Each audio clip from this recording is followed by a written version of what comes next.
ఆర్వాయిస్ ప్రేక్షకులందరికీ శ్రీరామనవమి శుభాకాంక్షలు. రామనవమి ఒక పండుగ మాత్రమే కాదు, భారత ఆత్మకు ప్రతీక.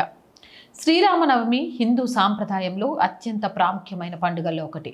ఇది కేవలం పూజలకే పరిమితం కాకుండా భారతీయ సంస్కృతి, ధర్మం, నాయకత్వం, కుటుంబ విలువలకు ప్రతీకగా నిలిచిన రోజు.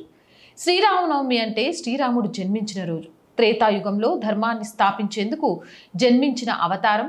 ఆదర్శ రాజు, ఆదర్శ కుమారుడు, ఆదర్శ భర్త, ఆదర్శ నాయకుడు. ఈ విలువల కారణంగా రాముడు కేవలం దేవుడు కాదు, ఆదర్శ వ్యక్తిత్వం అంటారు. ఇక ఈ పండుగ ప్రధాన ఆధారం రామాయణం.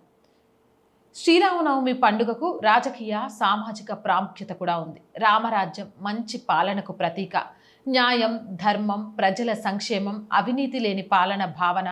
మహాత్మా గాంధీ కూడా రామరాజ్యం భావనను ఆదర్శంగా చెప్పారు. ఇటీవల సంవత్సరాల్లో శ్రీరామనవమి మరింత ప్రాముఖ్యత పొందింది. భారీ ఊరేగింపులతో సామూహిక పూజలు నిర్వహిస్తూ యువతలో పెరిగిన ఆసక్తి, సోషల్ మీడియా ప్రభావం ప్రత్యేకంగా కనిపిస్తుంది. అయోధ్యలో జరిగే వేడుకలు ప్రపంచ దృష్టిని ఆకర్షిస్తున్నాయి. సమాజానికి ఇచ్చే సందేశం శ్రీరామనవమి మనకు గుర్తు చేసే విలువలు ఉన్నాయి. ధర్మం, న్యాయం, కుటుంబ విలువలు, బాధ్యతాయుత నాయకత్వం, త్యాగం.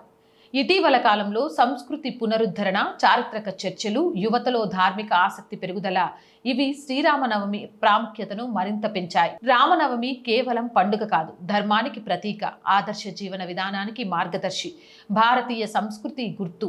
రాముడు దేవుడు మాత్రమే కాదు, జీవన విధానం. ఇది ప్రతి ఒక్కరూ తెలుసుకోవాలి. జై హింద్, జై భారత్.